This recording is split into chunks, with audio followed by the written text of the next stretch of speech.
All you cheaters are about to get bounced from Call of Duty thanks to something called Ricochet.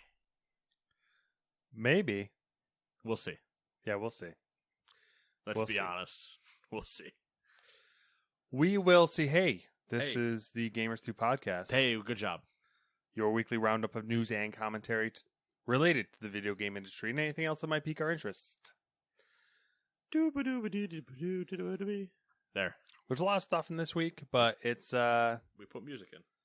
it's mostly boring things. So we'll probably cruise through it, comment on things. I will probably do tangents.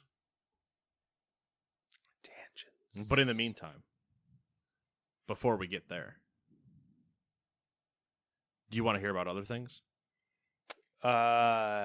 do I have a choice? No. Well, there you have it, folks. Here's your curated list of new goodies from Nate, who is always right. I need the shirt. As per usual, number 1, Book of Travels for the PC. Number 2, Back for Blood for everything except for the Switch. Suck it, Switch. Left 4 Dead is back for blood. Probably should have been Left 4 Dead. Ooh, I see what you did there. I like that. Yeah. I get what you're saying. Ah. Number 3, Disco Elysium, the final cut for the Xbox and Switch. Number 4, Ori the Collection for the Switch. Number 5, Midnight Protocol for the Switch. Number 6, Starlight Alliance for the PC and Switch. Number 7, A Little Golf Journey for the PC and Switch. Number 8, Aeon Must Die, PC, PlayStation, Xbox, and Switch. Number 9, Bonito Days for the Switch. Number 10, Despot's Game. Despot's Game? Despot's Game? It's a Despot, right? Despot, I think is how you pronounce that for the PC. Number 11, Doctor Who, The Edge of Reality for the PC, PlayStation, Xbox, and Switch. Number 12, Dungeon Encounters for the PC, PlayStation, and Switch. Number 13, Godstrike for the PlayStation and Xbox. Number 14, probably our favorite game on this list that isn't named Back 4 Blood. Jackbox Party Pack 8 for everything that Jackbox is normally on. They keep coming out with them. Hey, people keep liking to throw game parties. They are fun. They are fun. They do cause issues, though, when some people want to use a stylus. Number 15, Ruin Raiders for the PC and Switch. Number 16, Sphere Flying Cities for the PC. Number 17, Ancient Stories, Gods of Egypt for the PlayStation, Xbox, and Switch. Number 19, the Crysis Remastered Trilogy for the PC, PlayStation, and Xbox. Number 19, Demon Slayer, the Hikonami Chronicles for the PC, PlayStation, and Xbox. Is that right? Sure. All right, thanks. Number 20, The Good Life for the PC, PlayStation, Xbox, and Switch. Gonna need to play that. Know what one's like. Number 21, Grey Lancer for the PlayStation, Xbox, and Switch. Number 22, Story of Seasons, Friends of Mineral Town for the PlayStation and Xbox. Good stuff. Give me them evens. Oh, wow. Decisive. Very decisive. Listen. It's just what I am, I'm indecisive until the very last second, and then I become very decisive very fast. That's confusing to wrap your head around. Well, you get to the restaurant table, right? You're looking at the menu. Yep. Waiter comes by, waitress, whatever, comes by. Hey. A wait person. Oh, wait, yeah. Member of the wait staff comes by. Well, you guys ready for your, ready to order? Oh, no, just take a minute. Okay, all right, I'll be back. They leave. Meanwhile, you're like, I have no idea. No idea what I want. Normally what happens is you say, oh, we need a minute, and then you get engaged in a conversation and completely forget to look at the menu. That could normally happen, but then what happens the second time the person walks back by? You're like, fuck. And says the same thing. Yeah. Do you then go, oh, you know what, I need a little bit longer? Or do you do what I do, blind panic and commit to something. Yeah, I get where you're coming from. I for just sure. make the decision right there. Yep. I delayed it enough. It's time to make a decision. I wanted food anyway. That's why I'm here. Decision time. Yep. Whenever I do that, I always order something, and the other person ends up getting like something that's like way better. And I'm like, fuck, I've never ran into that situation. I have ran into I wish I ordered something more complicated, because sometimes when you do that, I run into like a comfort situation. Yeah. I'm like, oh, burgers are easy. Maybe one of them. Anyway. Burgers. Good Onward and upward with a gaming podcast about food. Number 1, Final Fantasy XIV is now the most profitable entry into the franchise after reaching 24 million registered players. As reported by IGN, the MMO. Oh my god, I'm like just like we are in story good one. Start. MMORPG, which initially launched in 2010, hit 4 million registered users in 2015 and 10 million in 2017. Pretty impressive, like ramp up there. 4 million to 10 million in 2 years. And then, we got 5 years from now? From then, it's 24 million. Yeah, they're doing pretty good. Yeah, good for them. You love to see it. I hate Final Fantasy, though, so. I really don't give a shit about Final Fantasy, but I like seeing MMOs succeed because I find them very fun. Yeah, Final Fantasy is one of those things where, like, I just don't get it. I don't get Final Fantasy as a whole, but watching the MMO do very well bodes well for me as a fan of MMOs. Yeah, I mean, there was a fear there for a bit that there wouldn't be another one. Yes, after for me, it was after the Old Republic kind of like didn't really take off, started to fade. I think we probably peaked around 4 million to 4 to 10 million, like 10 million probably in its first year, not of concurrent ever, but like just new people. And that immediately went from 4 to then 2, and then it was like yeah, I was like, well, and then Guild Wars 2, which I don't think ever actually took off. WildStar died immediately. Yep, a bunch of them started shutting down. They canceled what was supposed to be the successor to WoW, and I was like, oh, yeah, Titan. Yep, when Titan turned into Overwatch. Yep, but I unfortunately I think the pendulum is going to swing too hard to the other side, and I think we're going to have a little bit of a MMO resurgence in a not necessarily a good way. We're going to get a bunch of junk again, and New World's going to be the problem. Like they're going to kick that off, I think. Oh, where we potentially hit those weird MMOs now. Yeah, like you know how there was that point where there was like a fuck ton of MMOs coming out, and they would like last for like a year and then die. Yeah, we might be doing it again. Yes. Yeah, I could see that. The New World thing is an interesting concept, or not concept, event, where it's a different MMO. Yeah, it kind of it follows a Black Desert-esque and some other MMOs ideas, where there's still only 2 so far that I think the end game's probably actually good, and it's Final Fantasy and WoW. Yeah, and I wish I had done the raids in Star Wars to know whether or not they were worth it. I mean, I'm gonna assume they're probably not, because if they were, we would know. I feel like we'd be talking about it, but I just wish I had made it to the end and been doing dungeons and raids with people in that game to see how it felt. Yeah, at lifetime, not just, hey, I'm going to go back in there now and hang around with all the people that are left, because all the people that are left are usually the ones that have been playing it forever and know everything. Yeah. And it's like, what if I want to go in fresh? I would love to have the new MMO experience, which is what New World was. Yeah. For a lot of people, was the, hey, new fresh MMO. But for me, when I saw that the end game was mostly PvP and it was all that crafting or whatever, that's not a me angle. I want to get to the end and start doing dungeons and raids and whatever. And I would love to see that happen again. Guild Wars 3, whatever, just to commit again to another MMO and just be like, all right, what's it going to be like? I definitely think there's room in the space for another big MMO that does that. Yeah. It puts all the pieces together because I feel like Old Republic- WoW I don't Old really Republic include 2.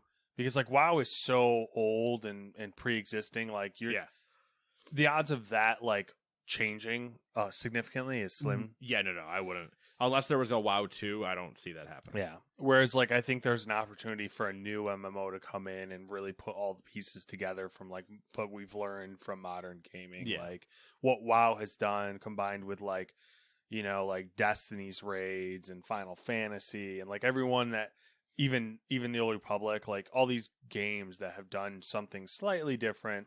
Yeah. Throw it in a jar, shake it up, Boom. throw it on the ground, watch all the nerds come over and lap it up. That's a mental image for you. That's one I didn't want. Number 2, esports communities company MOBA Network has acquired gaming forum ResetEra.com for $4.5 million. The team behind Reset Era will continue to operate the forum under this new leadership, with MOBA Network saying it wants to look into ways to, quote, increase advertising revenue through a higher share of direct sales, implementation of new ad formats, and a long-term product development strategy, end quote. So Reset Era got bought. Yeah. Have you frequented Reset Era? Never. From what I know of it, it's a pretty toxic place. Yes. Okay. That's my understanding of it as well. And what was the other? Was Reset Era the new one, or was that the old one? Like that group like forked at one point. I think you're right. I think Reset Era is the old one. I don't remember. They like forked, and there's another one now, or there was another one. But yeah, they're both just like cesspools. Yep. Good stuff. Number 3. Activision announced a new anti-cheat system for Call of Duty Warzone and Vanguard called Ricochet. Ooh, I wonder who said that earlier. I don't know, some dude. The new tool is described as a, quote, multifaceted approach to combat cheating, featuring new server-side tools which monitor analytics to identify cheating, enhanced investigation processes to stamp out cheaters, updates to strengthen account security, and more, end quote. As part of the new tool, Activision will be introducing a new PC kernel-level driver, which will support the anti-cheat system by monitoring apps that interact with the game. It will be mandatory in order to be able to play Warzone. Activision claimed the user's privacy will remain unaffected, though, as Ricochet's kernel-level driver isn't always on, only operates while playing Warzone, only monitors software interacting with the game, and turns off when you're shutting the game down. Not that any of that actually matters, since the code has leaked online and found its way into the hands of cheat creators. Twitch user and industry watchdog Anti-Cheat PD said that it's, quote, not that great and will be reversed easily, end quote. There is a rumor circulating that the code was leaked intentionally as a form of counterintelligence and isn't actually authentic. So we'll have to see how that plays out. I don't know if you've heard any more from on that end, but no, I haven't heard anything more on that end. I like the idea that it's like counterintelligence, you know, like they're like, here's a little, yes, to like point them in the wrong direction. But a mix of either point them in the wrong direction or figure out who your internal leaker is. Yeah. At the same time, it seems like it might be like too smart for them to do. Right. Yeah. There's definitely the other edge where it's like, you got God, didn't you? Yeah. But good. Yeah. Hopefully I don't know. It just needs to not be as like. It's like a weird gray area there. I don't understand people's obsession with cheating. There's that first level. For the amount of time and effort and money that you put into, like, these people put into either create these cheats or buy these cheats or run these cheats, you could just play the game and, like, get reasonably good at it. So I'll put it this way. Well, not really a way, I guess. It makes sense creating them. Because people are going to pay, so you make money. I think that's still stupid on the buyer's part. Just why are you so obsessed with cheating? And then to that same, I don't know why I put that on, to the same level, it needs to not be as bad as the Riot one. I believe Vanguard is its name. Mm-hmm. Because Vanguard nuked your system into oblivion from functioning. It was it was terrible. It was rude. It was disgusting. I hated every second of it. I'm fine with anti-cheat. And I'm fine with it being very, good and stuff, obviously. But when it's tanking my system when I'm not playing the game, we have issues. Yeah, it is interesting how yeah. So how do they implement those cheats, those anti-cheats on a console? Do you think the consoles manufacturers are giving them that same level of access to implement anti-cheats? Or are they just not really? Yes and no, kind of. Your OSs are different on both of them. I mean, you're basically running a Windows OS on an Xbox anyway. Yeah. So it really isn't that hard to do the exact same thing. And it'd be on PlayStation, you're a little bit more Linux based, but it would still be the same implementation, where for those you'd still have to go through the certification process, probably, where you pass it to Microsoft or Sony and have them do the typical scans and everything of, yeah, this is fine, this isn't, whatever, yada yada. Yeah. Interesting. We shall see. I'm sure we will talk about it more. I'm sure we will, once it actually is out there. Yeah.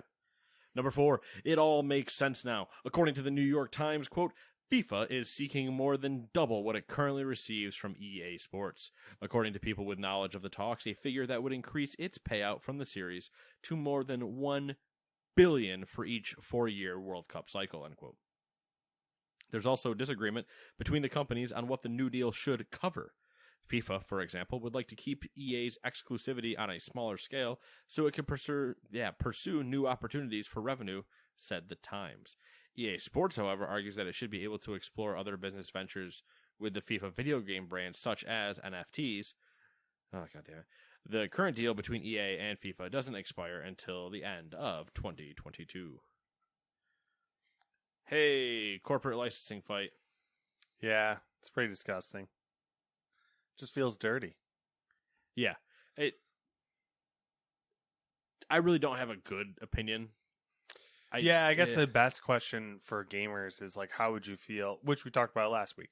How would you feel about EA's soccer game, football game, whatever you want to call it, not being FIFA branded? It's a weird. They're both weird takes, because let me read the next one, because it is directly related, so then we can get into it. In somewhat directly related news. The moment you said direct, I looked back down, I was like, idiot. Wow. God, he played himself. EA Sports and the Global Union of Professional Football Players, FIFPro. Is that how you say that? I've never... Yeah, it makes sense. FIFPro, that sounds worse. FIFPro? Fifes, that sounds worse. Fife and Drum. Has announced an extension of their contract. The extent of the deal wasn't specified, but the company shared that it is a, quote, long-term commitment, end quote. With the extended partnership, the developer will be able to continue using player likenesses that are supported by the football union.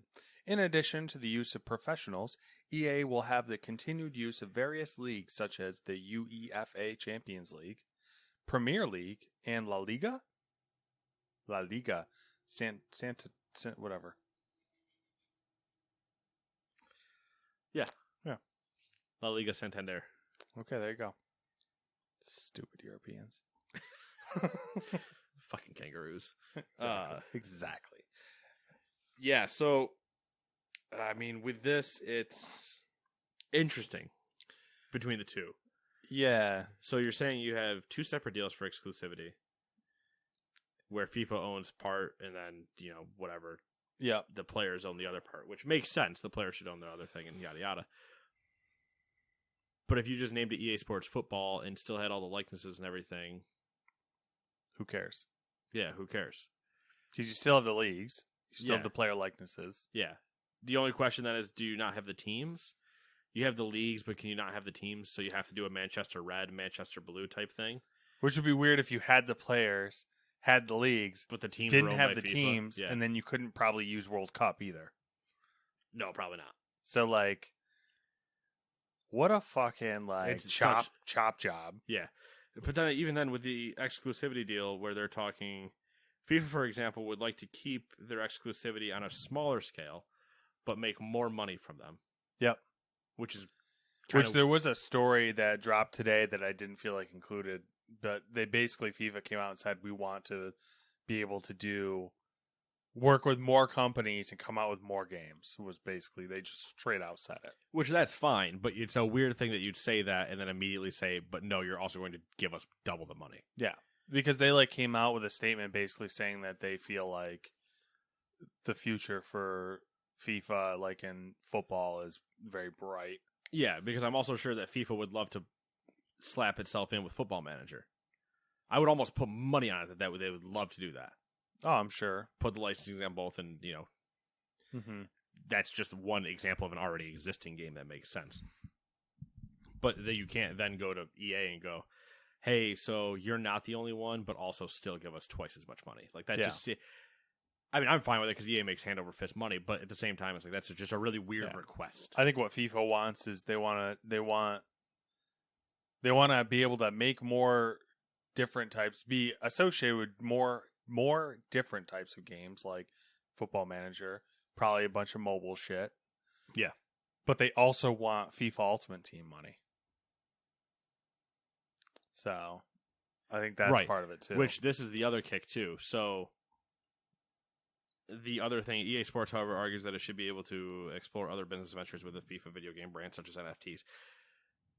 EA, and I think that this is not directly what they mean, potentially, but this is where I think it could lead to very dangerously, is what we've discussed before. When they mention NFTs, EA wants to make Ultimate Team NFTs. Yeah. I'm pointing. Nate has a lovely giant coffee table of baseball cards right now that he's sorting through. And they want to do that type of shit. But digitally. Yes. And but digitally. And worse, yeah. It's like, because those... One of one. Soccer cards are down there. Not just one of one. They would do... It's Ultimate Team. Mm-hmm. So it would get... If they were doing it that way, it would be very stupid. You'd either have 5 different variations that are all like image variations of a player, with the last one being some animated thing. Or they would do all of that, but then also increase the ratings based on which one it was. So you could pay $550 to get the version that had 2+ shot power. The platinum version from their yeah. best season when they made it to whatever. Yep. Yeah. Pay to win. I fucking pay to win, and then they give every streamer every pack, and then boom, every streamer just wins anytime. What a what a potential disgrace. Feel just so dirty. Yeah, it might become very, very bad very quick. Gross. Number 6, a group. Just the whole group. A group of industry veterans coming from ArenaNet. Hey. Hey, sound familiar. Insomniac, EA, Ubisoft, and Undead Labs, and more, have announced the creation of game development studio Possibility Space. Based out of New Orleans, Louisiana, the company said... Nolens, Louisiana. The company said that it's committed to, quote, creating world-class games within safe and ethical work environments. Good start. The studio also aims to support, train, mentor, and hire people from marginalized communities. Possibility Space is led by founder and CEO Jeff Strain. Strain is best known for co-founding ArenaNet and founding Undead Labs. Throughout his career, he served as programmer on StarCraft, lead programmer of World of Warcraft, and other various roles. Interesting to see what comes out of there. There's going to be, 3 years from now, there's so many new fucking studios. Yeah. That are, have good talent. 3 to 5 years from now, it's gonna be like a fucking nuts. Absolutely nuts. So nuts. And then we might see 1/3 of what THQ has ready. By that point, Embracer Group might just own video games. Yeah, it'll be like them. It'll be like them in Tencent. Yeah. Fight. NetEase will be just hoping to keep up. Yeah. And China will be like, no video games for anyone. Except me. Yeah. Put them behind my great firewall. And I will it'll be like oppress my people. It'll be like no video games for the rest of the world, and they just sell them directly to America, and that's just how they're sucking all the money out of the country. It's like, yeah, like that's how they need to do it. Yes, one way, one of the ways. They're hacking the rest out. Evil raccoon hands. Yes. You ever seen that GIF? I've seen plenty of raccoons with their hands, and they're just doing the finger evil raccoon. Yep. It's like my favorite thing in the world. They're just like, ooh, give me, give me things, give me. You got a grape? Give me the grape. I want the grape. And then they get the whole grape, and they're like double fisting a grape because it's too big, and like, ooh, no. Trash pandas. That's twice. Terrible. It's just terrible. We're synced up. My keyboard switches are called Trash Pandas. I thought they were called You have your Trash Pandas and your Halo Trues. You Frankenstein them together and you get Holy Pandas. Holy Pandas. But there were unholy pandas too. Well, you take what's left from the two because you're only taking half and half. So the other ones, when you put them together, you get unholy pandas. So you're just breeding. Yes. You're doing a little keyboard switch husbandry. What is this podcast? All right, what number are we on? 7. Yeah. The Communications Workers of America have filed their own objection to a settlement between Activision Blizzard and the U.S. Equal Employment Opportunity Commission. In a letter attached to its filing, the union detailed 31 points of concern, and we're going to go through every single one of them, just kidding, including requests for various documents and clarifications not released alongside news of the settlement.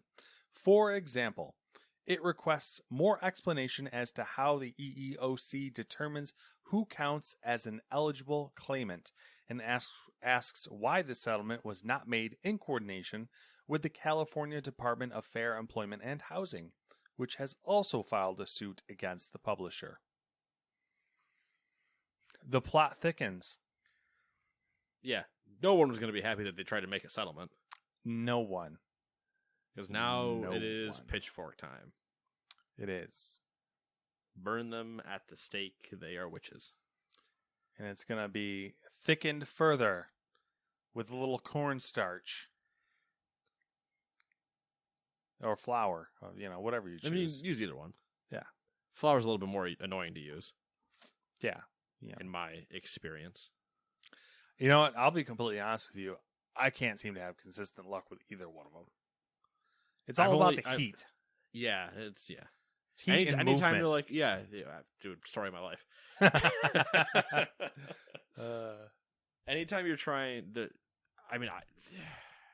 so there's times where it's called for in a recipe, right? Yeah. And those times it's usually fine. Mm-hmm. But anytime they're like, oh, does it seem too thin?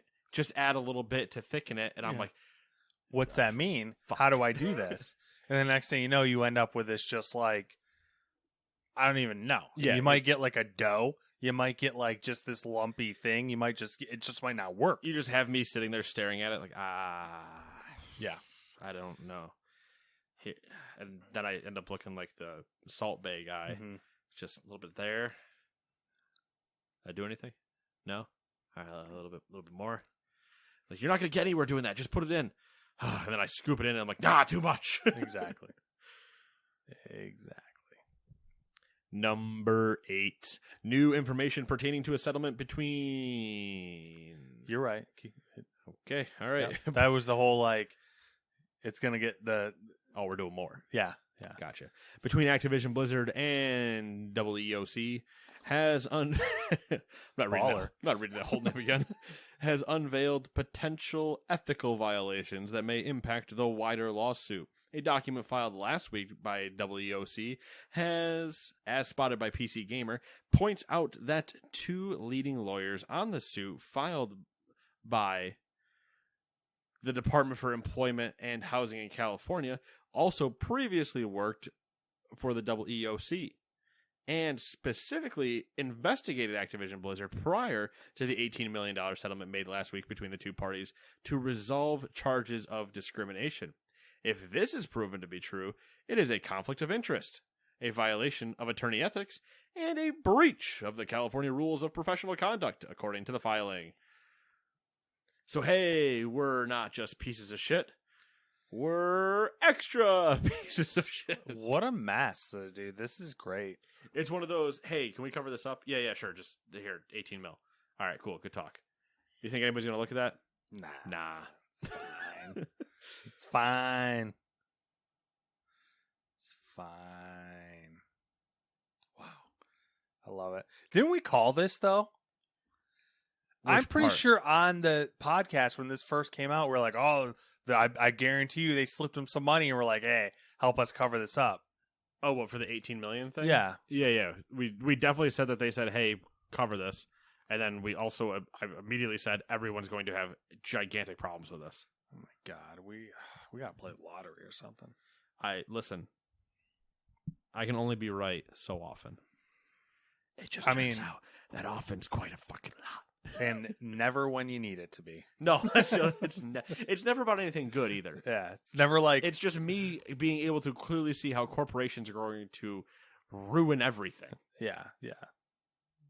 There's no way they would do that. That's why we need video, so you can see these like facial expressions. How many times do I have to teach you this lesson?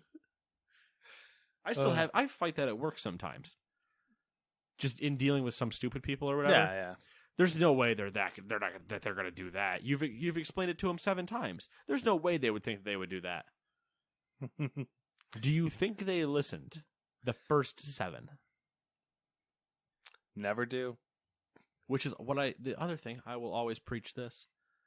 Trial by fire at a certain point. Yeah. If they haven't listened the first 7 times, I'm going to let them break it. And then when they go, oh, no, what happened? I go, well, what did you do? Oh, weird. You didn't do any of the things I told you to do the first 7 times. Your fault. And then I stare at them until they realize that they're exactly wrong. Paper trails help as well. Huge, cover your ass paper trails, yep. And then gigantic piles of shame. Yep. Are my 2 favorite things. Shame. I love nothing more than walking into a room after I told everybody that was involved with like a presentation, hey, this exact feature is going to cause an issue. And then I get called into the room because something went wrong. And I go, hey, so what did you try to do? And they go, oh, well, when we get to this point, it breaks. And I go, I told you in 3 different emails 4 days ago to not do that or it will break. And I say that loudly to the people they're presenting in front of. So that way they all have the boat where they go, oh, they're incompetent. I got them. Because it's the only way they're going to learn. Got them. Welcome to Life Lessons with Nate and Matt. Number 9, Nintendo revealed the details to its new Nintendo Switch Online Plus expansion service, which launches on October 25th. Did you see this yet? You're looking now, so never mind. I was going to have you guess how much it's going to cost. Oh, I know how much it's going to cost. Okay. The new subscription will cost $50 a month. Just kidding. $50 a year for individuals and $80 a year for family membership, compared to the basic Nintendo Switch Online price of $20 annually for an individual and $35 for a family. At launch, the selection of Nintendo 64 games will include titles such as Star Fox 64, The Legend of Zelda Ocarina of Time, and Sin and Punishment.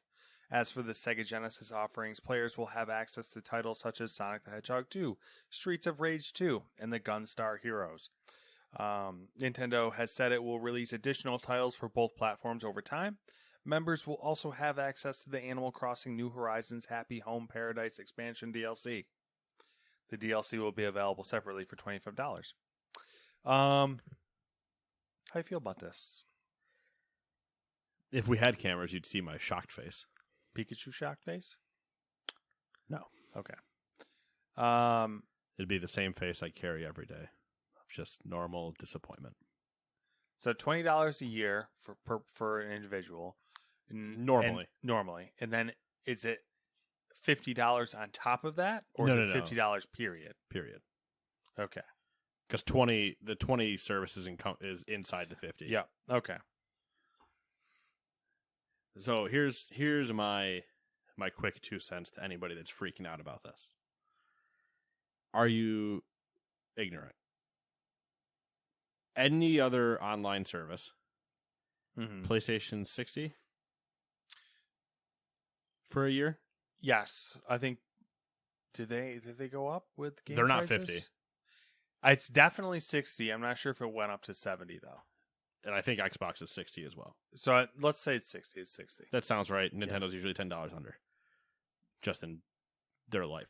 So, you really thought they were going to not up it from 20 at some point? Yeah, I think when it came out, we were like, "Wow, it's really cheap." When it came out, we both said that's too low. Yeah. It's like, doesn't make sense for that being that low. I mean, my suspicion is that they'll axe the $20 at some point, and it'll eventually just be $15.80. They gotta move you over there. They gotta, Yeah. That being said, I've already canceled my sub. Mm-hmm. I would never pay 50. Mm-hmm. Now, Two, to be clear, Nintendo Online, I don't know. It's hard to compare it really to Xbox and PlayStation because it's really a different service. Like you're not really playing like on the other two. You're paying a part of that is the multiplayer access and all the online features that comes with it, which Nintendo doesn't really have that. Smash, in a Mario traditional Kart. sense. Yeah. Mario Party. Mm-hmm. More, I feel like their Splatoon. offerings are like the extra games that you get. That's what Like they're the they're classic trying shit. to say are worth the extra money for sure. Yeah. That's what they're saying is trying to separate them in terms of difference, but you're still getting the games free every month with the other service and stuff like that. Yeah. So that's why it doesn't surprise me. They're offering games. They're trying to justify raising the price because why wouldn't they? Mhm. Obviously, they know it was too cheap. They needed people in the ecosystem. Now you got them in. Get them once, got them for life. Yep. So it makes sense. I think the DLC being added in for New Horizons. So hey, Animal Crossing lovers, you got new DLC coming. I think that's a not red herring, but a token of good faith type maneuver where you're not going to see it happen again. Yeah, I think that's the maneuver to try to move everyone over to to that service so that in a year they can be like they can quietly say they're getting rid of the $20 because one. I would guess that when you advertise them, if you're Nintendo, you say, hey, this is the $20 one, hey, this is the $50 one, and you in the $50 one include the picture of Animal Crossing with an asterisk next to the words Animal Crossing. But that asterisk is in very, very small print somewhere else on the screen that says also available separately for $25. Mm-hmm. When it would actually be cheaper still to buy that and pay $20 a year. Yeah. So, I don't, Mm-hmm. they're going to clearly try to show that it's part of it, Yeah. but you could just also buy it separately and be done with it. Yep. But yeah, like I said, it doesn't surprise me that much. I know some people were like, I can't believe it. I'm like, what? Yeah. But I think it's just for a lot of Nintendo people or a lot of Switch people, it is a little bit of a shock because they've never, if they've stuck with that for the entire time, whatever, they've never had to experience the nightmare world that is stupid subscription services. Yes. Yeah, they're getting out of control again. It's crazy. Yep. Number 10. Google has filed a countersuit against Epic Games in the antitrust case opposing them. Filed on October 11th in the U.S. District Court for the Northern District of California, the suit argues that Google's OS is a critical source of competition against other operating systems. That's a bold fucking claim. Considering that users are not forced to use Google Play to download apps for Android. It gives the example of Epic Games itself, which initially distributed the Android version of Fortnite via the Samsung Galaxy Store and on its own website in 2018 before launching on Google Play in April 2020. Apple and the whole Apple Epic thing kind of made us all forget that Google and Epic are also battling it out, and I think there's another one too. I think it's just maybe it's just a three-way thing. Microsoft was in there too. It was but they weren't fighting with Epic. They had sided with Epic kind of because of their whole xCloud thing. Because Google and Apple were both against the xCloud thing initially. Yeah. I think it's like a three-way though, where it's Epic versus Apple specifically was against the xCloud thing. Google was kind of more lax about it. Yeah. So I'm confused. Yeah. The suit argues that Google's operating system is a critical source of competition against other operating systems. What? Google's appeal, I think, is what that is intending to imply. Google's appeal is that its operating system is competition against other operating systems?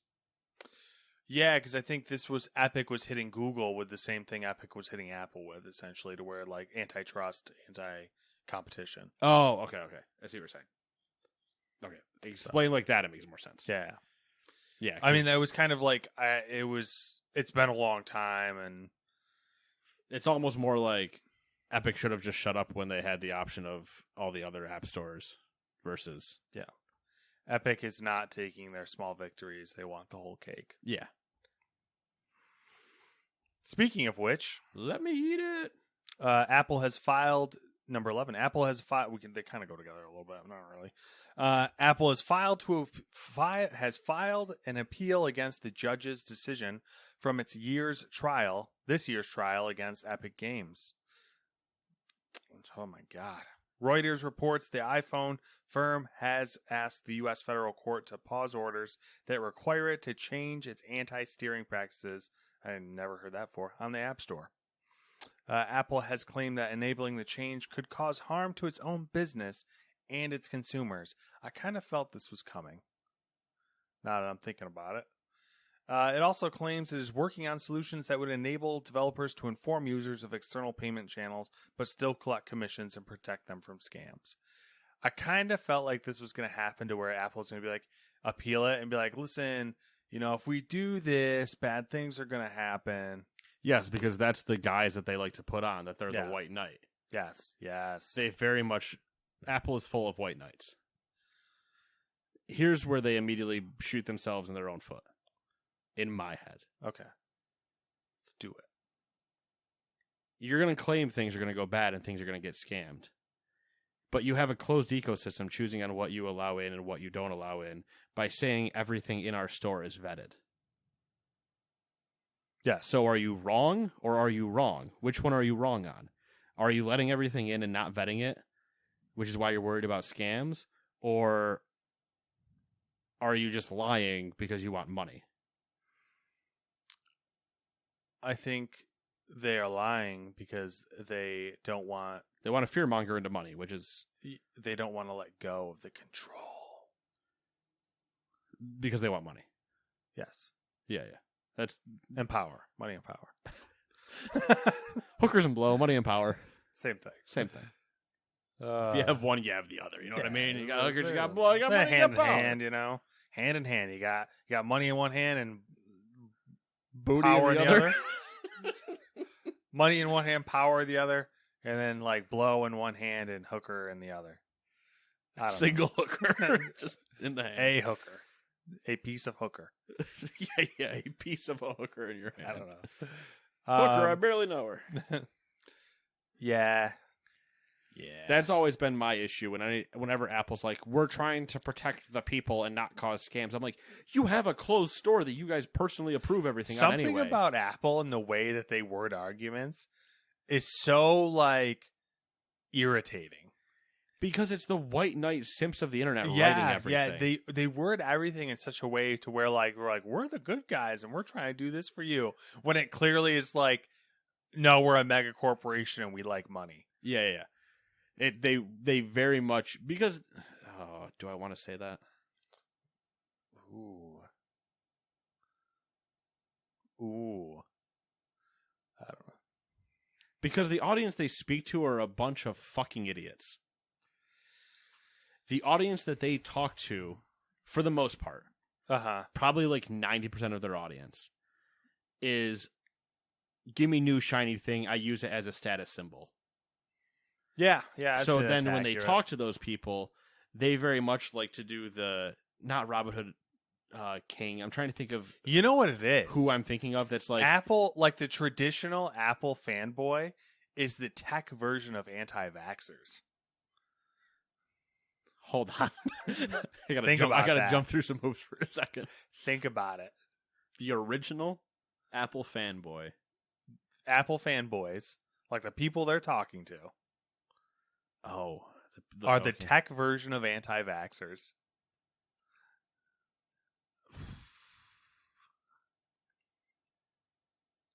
And then I hate both of them? I guess I need a little bit more of your own explanation.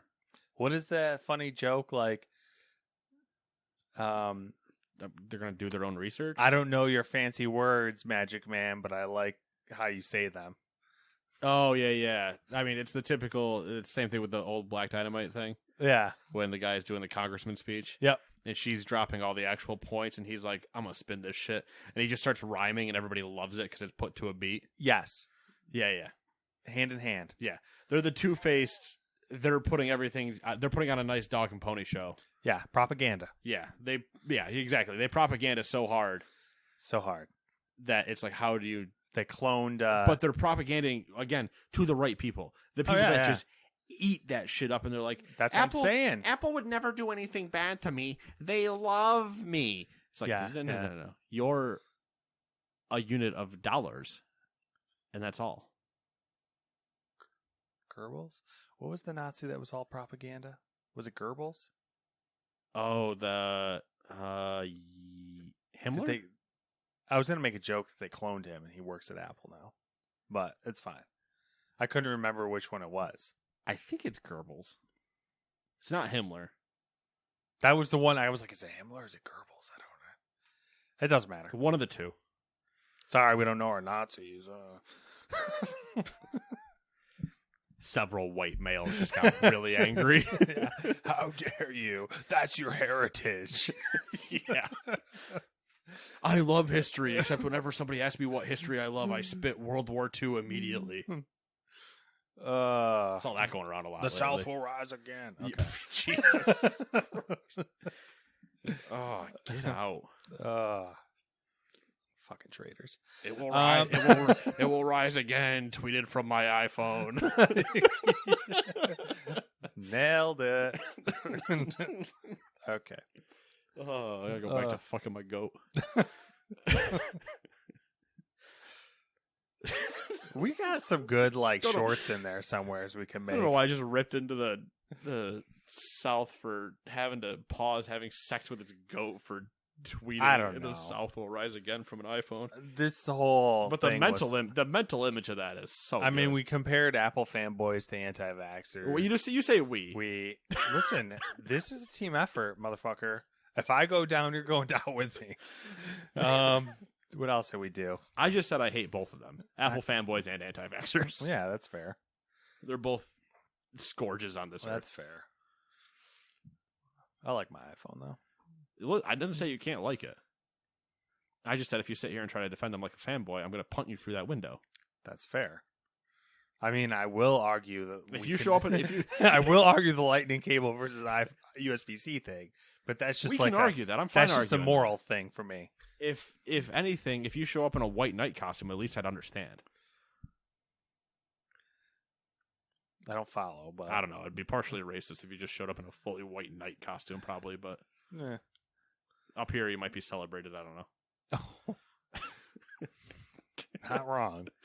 This area is shit. Number 12, 100 Thieves, which is more specifically 100 Thieves. A gaming organization known for its esports teams, apparel, and big-name streamers, is announcing its first acquisition. The gaming peripheral company, High Ground.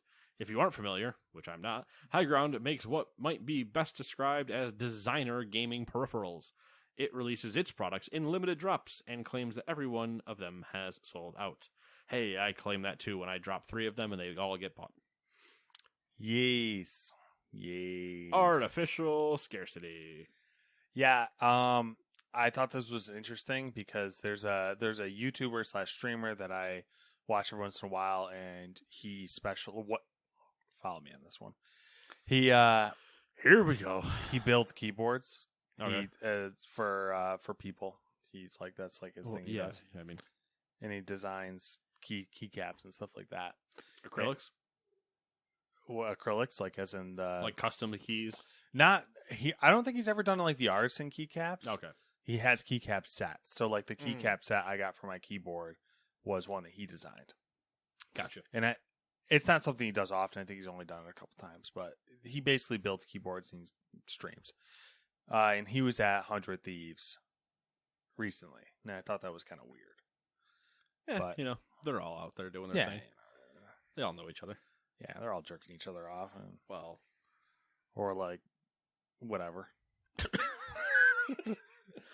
you know the things. The whatever the kids do these days.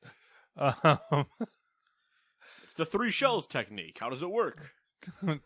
Demolition Man. Wow, love that movie. Well, listen, you brought up Trading Places last time. Oh yeah, it's true. Of the same generation, kind of, yeah.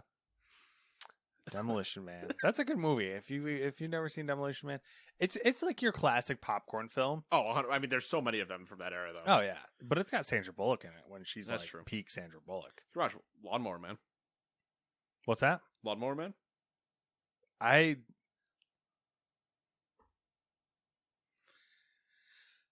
watched. Are you talking about the movie Lawnmower Man? Yeah. I've I've never watched it. I just know the references. I've watched it, but I don't remember any of it. Oh. So because I was like younger and not paying attention. There is a great clip of Bruce somewhere from the Funhouse days where they were going on during a GTA talking about like Lawnmower Man and something else, and he just stop talking about Lawnmower Man. I could see him saying that too. It's kind of funny. I don't know why. What were we doing? Reading. Number 13. what are any of us doing, Matt? I don't know anymore. Just don't know. THQ Nordic and Aspire Media are releasing a Star Wars Jedi Knight collection and Star Wars Racer and Commando combo. Ooh, that was a weird one for me. For PlayStation 4 on October 26th, followed by Switch on November 16th. Each collection will be available in North America and Europe for $30. I have to say, Star Wars Jedi Knight collection, ooh, chef's kiss. Is that just 1 and 2? I don't know what they're going to include in that. Yeah. 1, I'm 2, and assuming- DLCs? I'm assuming they're going to do the Jedi. I would hope they're going to do the Jedi Knight, as in like the Jedi Knight games, but also the Jedi Academy games. Ooh, interesting. Yeah. See if they include both of those, like because I think there's 2 and 2. Then great. But hey, THQ Nordic out here dumping games. Oh yeah.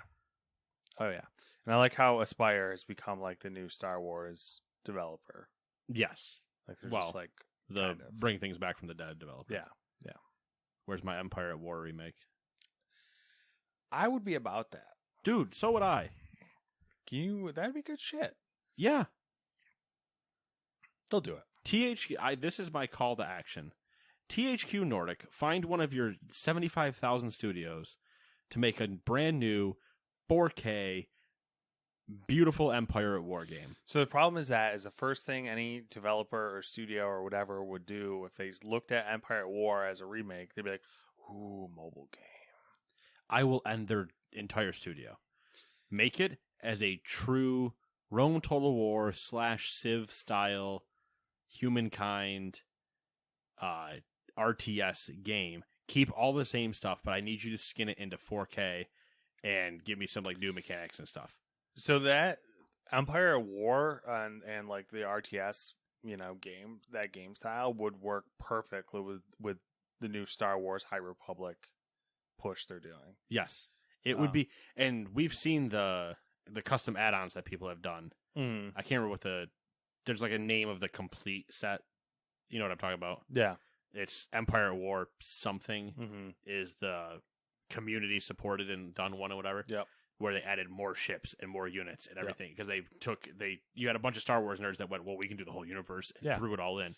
Which is like the High Republic, whatever we're calling it, era has added in a couple new factions that would like literally work perfect. Because one of the big ones is called like the Nihil, and they are a tribe of like they are an entity of marauders that they like have special ships. Are they just randomly part of Terran's group? Because Terran was the No. expansion to Empire at War. No, they're Not It's like the man named Terran. yeah, Terran card. Yeah. They are. It's like Oh, it's perfect. High Republic. So like Add him in. Who cares?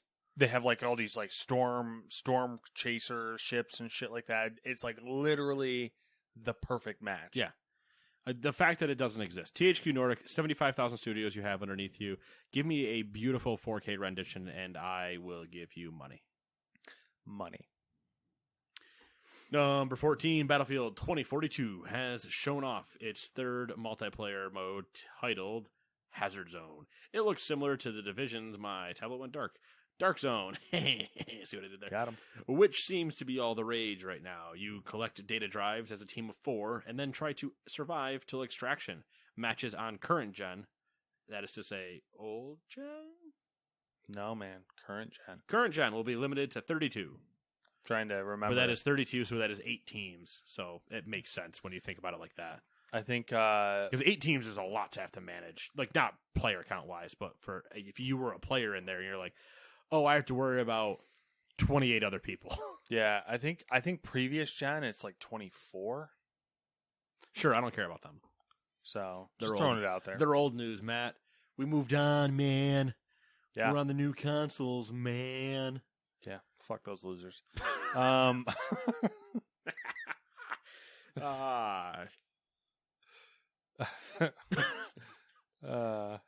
Also, What's- I feel obligated to just dun dun dun dun dun every time we mention Battlefield now. yeah, that's fair. We're approaching 1 month. You have to give it the theme song every time now. Oh yeah, I mean there's certain things, you know, like when you say Todd Howard. Oh yeah, he's a crazy oil tycoon. Yeah, exactly. Number 15. Such a dumb joke. We stole. I love it. Yeah, well, everything we do is dumb, really. Call of Duty developer Sledgehammer Games has opened a new studio Wait, you're in right, you're Guildford. Oh, Guildford. Guildford. The new UK office will work alongside teams in San Francisco, Melbourne, and Toronto, focusing on live content for Call of Duty Vanguard, as well as future projects. Support Sure. studio. Might as well. I feel like they're going to end up having to like spin off Call of Duty as like a whole separate company. called Activision. Mind blowing, really. Well, let me just really set you back for a minute. Number 16, Ghost Recon Frontlines closed test has apparently been postponed. Although no reason was given, it seems to be because of the community backlash. YouTube reaction to the game's debut trailer is around 80% negative, with 4.4k likes to 17k dislikes. And social media has been flooded with dissatisfied fans. And you're looking at 2 of them right here. What has a podcast and 4 thumbs? These guys. I like that way more than I should have. I just like when I can get you with a dumb line that I'm literally making up on the spot every Oh, time. yeah. My favorite part of it. It's fresh. Yeah, that was. I always feel bad for the developers when that type of stuff happens, but at the same time, we were talking about it when it came out. Like, we saw it immediately. You Yeah, could it's see like, it coming from a mile away. It was almost as if they had developed 4 years ago yeah, in just in sat a on it. bunker that had no communication to the outside world. Like, Yeah. all right, we'll do this, and everybody was like, everybody else in the rest of the world did it 6 times over, and they're like, all right, so here's our new thing. What? What do you mean it's been done? What do you mean? But I have a sniper tower. What do you mean they have hills? Shit. You know, it probably wouldn't be as bad if it wasn't an Ubisoft game, because literally every new game they have coming out is so close in format. If this was like an indie, not even AA studio, just a random, someone on level with the Ring of Elysium developer, Yeah, and they just dropped on Steam in a month, Yeah. you'd have been like, all right, makes like sense. like what's the fucking Portal shooter that came out? The hell's it called? Splitgate? Splitgate. Like if it was something like that. Yeah. And you're just like, oh, cool, it just kind of exists. It's yeah, there. it's a thing. It's there. Makes sense. And if it played well and it was everything, you'd be like, all right, kind of cool, yeah. Yeah. All right. But no, when you're coming out of a gigantic AAA developer with a Ghost Recon attached to you, and a publisher with a history of that, and you've already announced. There's a lot of red flags. Yeah, you've already announced The Division Heartland. Yes. You've already announced Rainbow Six Extraction. Yeah, no. Which is Whatever, the most different out of all of them. What was the one that's all the franchises stuck together? X Defiant. X Defiant. I feel like there's another one in there too, but I can't remember what it is, so whatever. You get the point.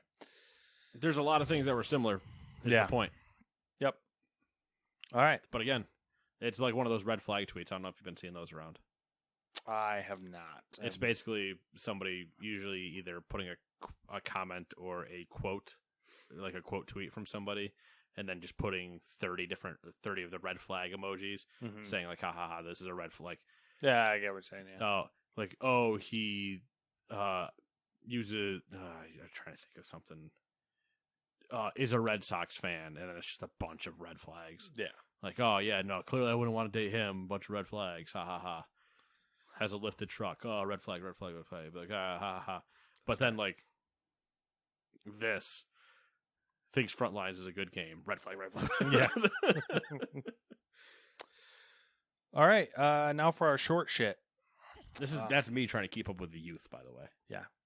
Hence the backwards hat. Fellow kids. I can't do a good Buscemi because I don't have the eyes for it. But no. Did you see that thing that was going around during 9/11 anniversary? I've seen that thing going around for a few years. Yeah. Did they just re-upload it? Is that what the thing was? Well, every time 9/11 comes up, Buscemi's efforts during 9/11 for going back down from a former volunteer firefighter get brought up. Yeah. First time I saw it. It's a very cool thing. Yeah. It Takes Two has sold 3 million copies. Couch Co-op still alive. It Takes Two from Hazelight last year. Yeah, Hazelight. Yeah.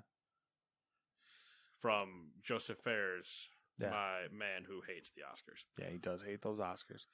Riot is disabling /all chat in League of Legends match-made queues. Because players have complained about it being used for verbal abuse increasingly this year. I feel like this has been a known thing for a long time. Has it gotten worse? Maybe. Who knows? I don't play League. I'm a huge fan of them getting rid of all chat. I don't think it was ever needed. I don't think chat was ever needed. I understand why they have it, but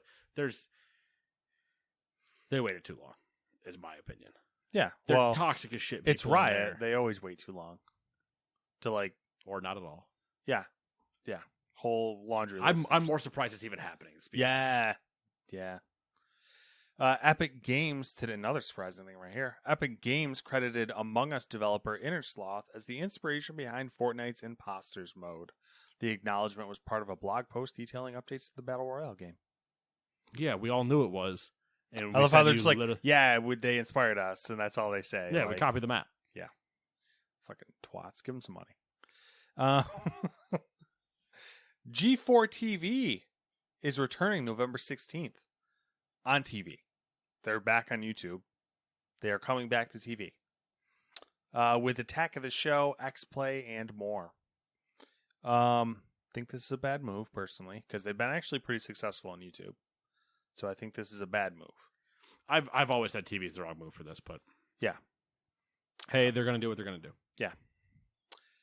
Dragon Age 4 may only be available on current-gen systems, according to a LinkedIn profile for one of the game's designers.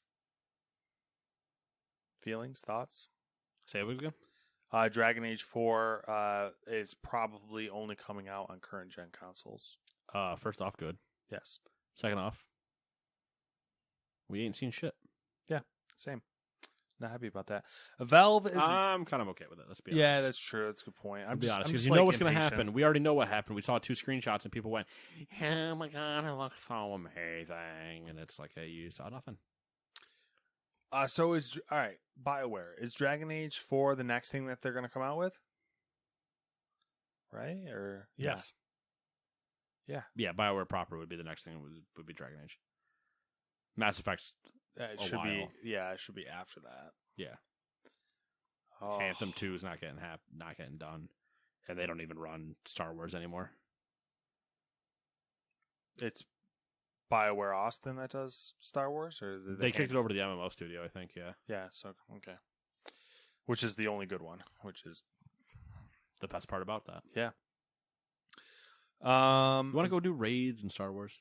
I would consider it. No, you don't. I mean, no, I would. I mean, Listen, you here's the thing. consider it, but let's be honest about both of our time commitments right That's now. the problem. It ain't happening. Yeah, that's the problem.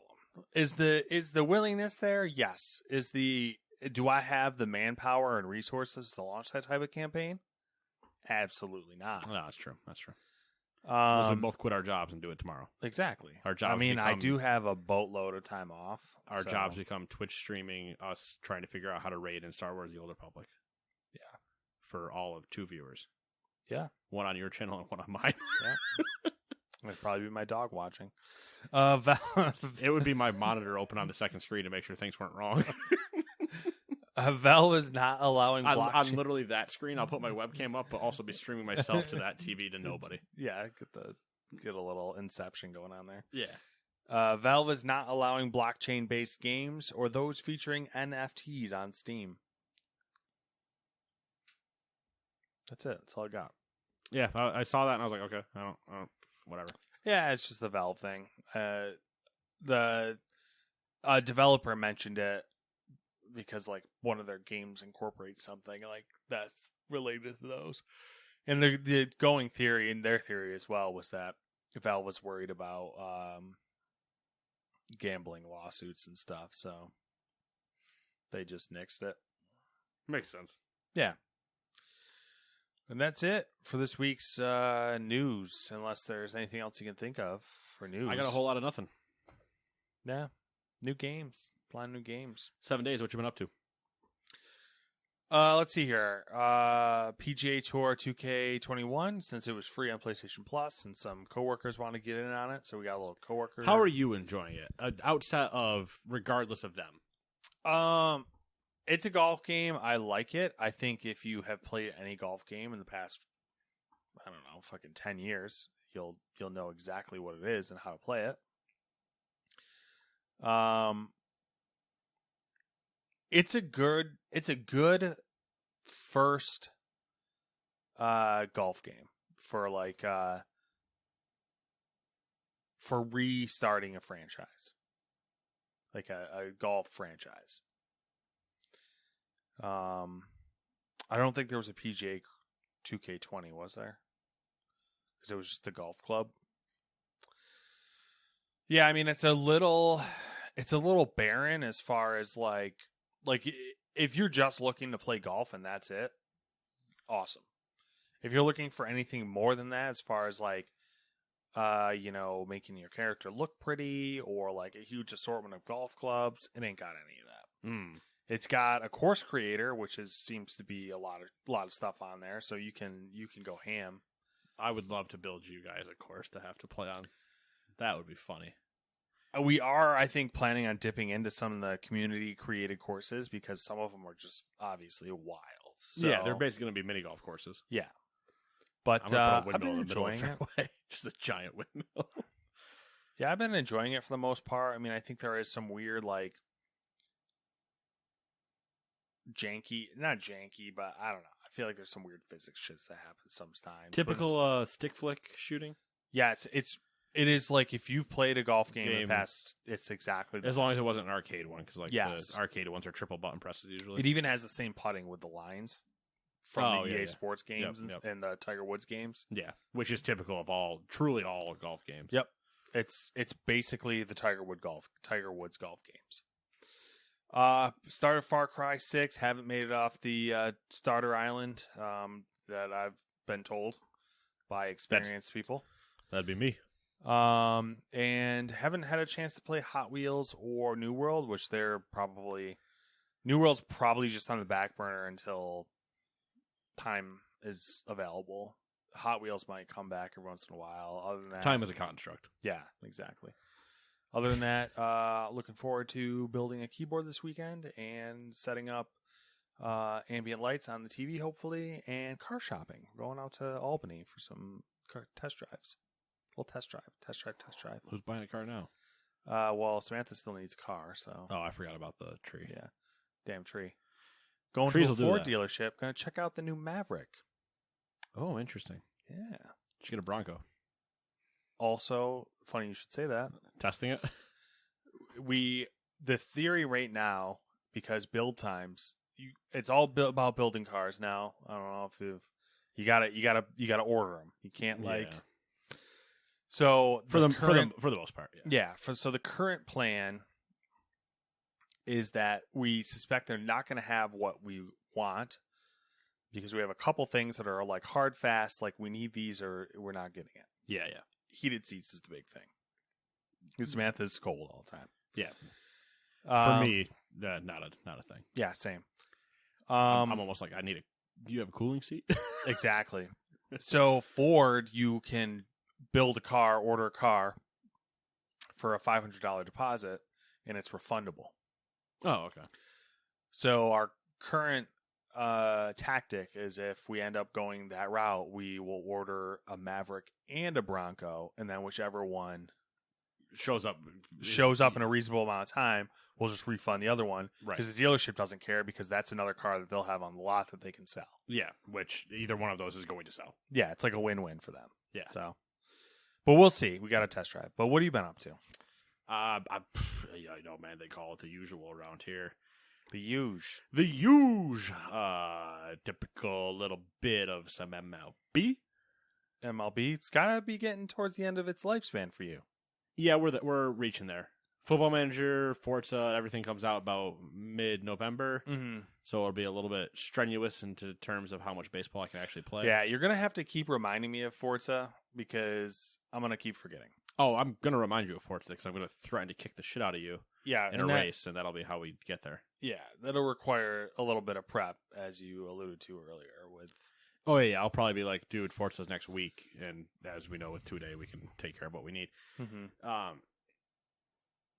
racing helmets and everything that we're gonna buy. I'm gonna get gloves. Yep, gloves. Yeah. Gotta get the fire suit. Oh yeah, whole fire suit. Sponsors Yep, acquire those. The fucking water bottle. That you put in the car. Oh yeah. Don't get dehydrated. That's true. Especially when we're doing those 24 hours of Le Mans. And Yeah, you got to pee in your race suit. It's a whole thing. yeah, and it's not like we're wasting it because we're buying it for Gran Turismo when we do a 24-hour Le Mans in my house. Exactly. Yeah. Everyone listening to that, they're going to be like, what a bunch of nerds. Imagine just sitting in a fire suit in my living room with a racing helmet on, Honestly, driving for 12 hours in a Le Mans. This goes back to the whole heated car seat / cooled car seat things. That sounds terrible. Yeah. Because it'd be just disgusting, like, sweaty mess. Yeah, it would almost have to be like, okay, you drive for an hour and then swap immediately. Yeah, we'll have to set up outside in the middle of the winter and fucking... Yeah, we'll constantly be only walking around in like half the fire suit with that whole move where we take the top half off and just wandering around. Exactly. Fun jokes that would exist if we had more time. Yes. So it's been that, been the World of Warcraft and Far Cry 6. Yep. Making progress ahead of the curve. Don't sell yourself short here. I did go get ahead of the curve. I've killed Sylvanas on Heroic. He's trying to be humble over here and not tell you of his exploits. Yeah, let me get up to some exploits. 4 out of 10 on Mythic now. Getting there. Have you ever done on Mythic? This is first time. As far as first time, if you complete them all, theoretically, right? This would be the first time I've ever done it when it was in content. You have to throw a party, like true progression. Yeah. I've done, I've gone back and done Mythic stuff in the same expansion where I've just kind of like gone back and smashed it or whatever. Yeah, that's nothing. Not in the same expansion. Sorry, an expansion later. Mm-hmm. We just go back and smash the old stuff, but that doesn't really matter because that's just you do stupid damage at that point, so you just blow everything up and run away. It's an accomplishment. The most that I've done is I've done big rating. Mm-hmm. Some back when Mythic wasn't a thing. It was just like heroic and normal, and it was 10 and 25 man. Yeah. I would be parts of some of those kills, but never like part of a main team. I was just getting picked up because I could help out or whatever. Mm-hmm. That was really it. Otherwise, it was usually I would do normal with a group, and then that's depending on the group is usually either what we stopped there, or I didn't. It was all I was younger, never understood sometimes what like rating was, Mm-hmm. and then there were a bunch of expansions where I was alone. Yeah. It was like me and one other person, and I was like, all right, cool, raid finder heroes. So we just do the dumbest version of the fight and dumpster that. Yeah. But it was like that's nothing. Yeah. I've literally fallen asleep during those before and still won, and it's like it's not. There's no achievement. You don't feel good about finishing that Yeah. because there's no actual progression. It's not like you have to execute everything. So yeah, this is the first time that I'm doing that. It's exciting. 4 down. We got the 5th one down to 19%. Then we all died, so we're right there. I think it'll just be a little bit more of getting some more gear and, just kind of everybody get used to it and then execute, do it, and move on. Next week. We'll check. Hopefully. We'll check in next week. Hopefully. How many? So you have 4 down. How many are left? There's 10. There's 10 total. Mm-hmm. We for sure can kill if we get the 5th one down and like we get it down to a like thing. We can kill 5 in a night and move on. Mm-hmm. We killed 4 in the first night with some pulls onto 5. So So it'll just be a matter of every time as we get further and further, everything becomes faster and faster. yeah. So we can eventually probably get to, depending on how long we actually have and whatever, we can get to doing the end of it faster. It's just gonna be having to get there. Yeah.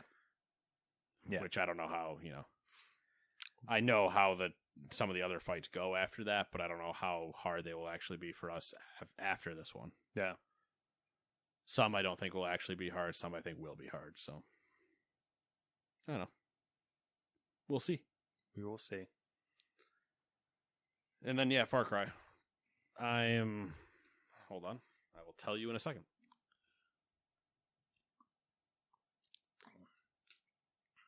According to Ubisoft Connect, I've played for about 8 hours, which I don't think is true. Because there have been a few times I forgot I left the game open and I went and did something else. That's the best of us. According to game progression, 33%.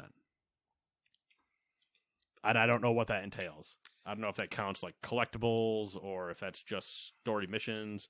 Does that count clearing the map of checkpoints and things? Like I don't know. If it accounts for everything, then you're probably a lot further along then. If it accounts for everything, then yeah, I might be a lot further on. If that's just story, then okay, I might not be. Yeah. Which that sounds kind of right, because I've only fully cleared one of 3.5 zones in terms of like story. So stuff. it should be roughly a third. Yeah, so I'd be like a little over a third. Yeah. So that would make sense if it's just kind of like main story stuff. Cool beans. That's not bad then. I was kind of concerned that it would be like another Ubisoft like 60, and like 70 hour I game. think 8 hours is too high. Yeah. But I mean, maybe 4 or 5. Probably like 6. 6.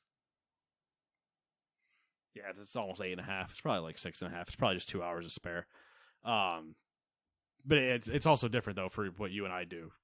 I will move around those games. Yeah. I mean, when it comes to Far Cry, the only thing, like, I might do some of the collectathon things, like, if they are beneficial to, like, if they're related to upgrades or guns or whatever, and I don't know if there's crafting in this game or not. Yeah, I mean, there's crafting, there's, like, the hunting stuff, hunting spots and stuff like there were. When I reach a Far Cry game, the only clearing of anything I do is if there's an outpost, I murder it. If there's a checkpoint, I murder it. I clear the map of all of like the enemy things because they usually mean that I can fast travel or make my movement much easier. So those are my priority along with quests, and then like the hunting and crafting stuff. I don't think it's mattered as much since 4, when 4 was the last one I remember where you're in with Pagan Min and everything, and you had to actually go get certain hides to upgrade ammo pouches and stuff like that. Yeah. I'm pretty sure that's not the case at all again, so I don't really have a reason to hunt. That was the only reason I did it back then, was because you needed 2 bear pelts to get the next bonus amount of ammo holding or whatever.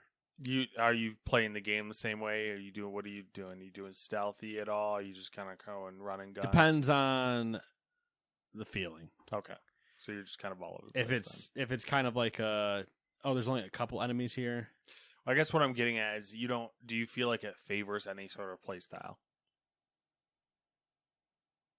I think it favors stealth. Okay. I think stealth, as we know, makes everything easier. Uh-huh. So I think in that way it favors stealth. But not necessarily quicker. Not necessarily quicker. Can be if you execute cleanly, but if you mess up, then it, I go with the I'm stealthy until I'm not motif. Yeah.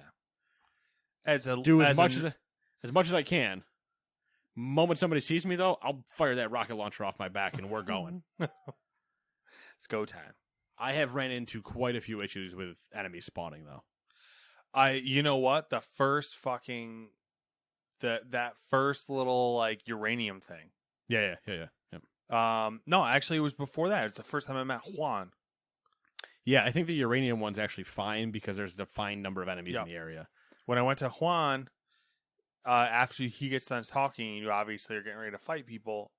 All of them popped in. Yeah, anytime that there is a open area and it's not a garrison or something where it is an actual like building that they've clearly set aside and said there is a set number here, yada yada. Anytime that there is an open area, I feel like they just repopulate the world by respawning in enemies after X amount of time of the game recognizing they're dead. Yep. So I have been. It's 11 something at night and they're going by. Amish buggy. They don't fuck around. I mean, fuck around, find out. I've had it happen where I've killed everybody, and so typical when you like spot them, you get the little marker above their head, and the mini map goes from having a red blotch on it to actually having the dot where they are. I've had it where I've killed a bunch of people, and I kind of come back out of a combat thing, and I glance back down at my mini map, and everything behind me that I just went through is all red splotches again because they've respawned everything that I haven't detected yet. And I was like, yeah. Why? Yeah, same thing. The one I've had things spawn right in front of me as I'm looking at it. I'm like, I can't ever once I get into, which is why I think it favors stealth, just because it makes everything easier to just go stealthy and be done with it. Because every time I've gone loud and I run into a situation where helicopters are here now or whatever, and I am just blowing everything up. Yeah, everything pops enemies, back in. And because you get that threat level, your threat level goes all the way up. And so they want to make things start kind of like hunting you, but nothing hunts you. It just appears. Yeah. Which immediately fucks you because you're not. Yeah. It's never, hey, enemy forces are inbound, so you can look down the road and see them driving up in trucks. Yeah. It's, hey, they're inbound and behind you. You're like, well, come on, man. And you get shot in the back. Yeah. All right. That's cool. Something to look forward to, I guess. Yeah. So that's all I got. I'm good. All right, perfect. Then we will see you guys later. Bye-bye.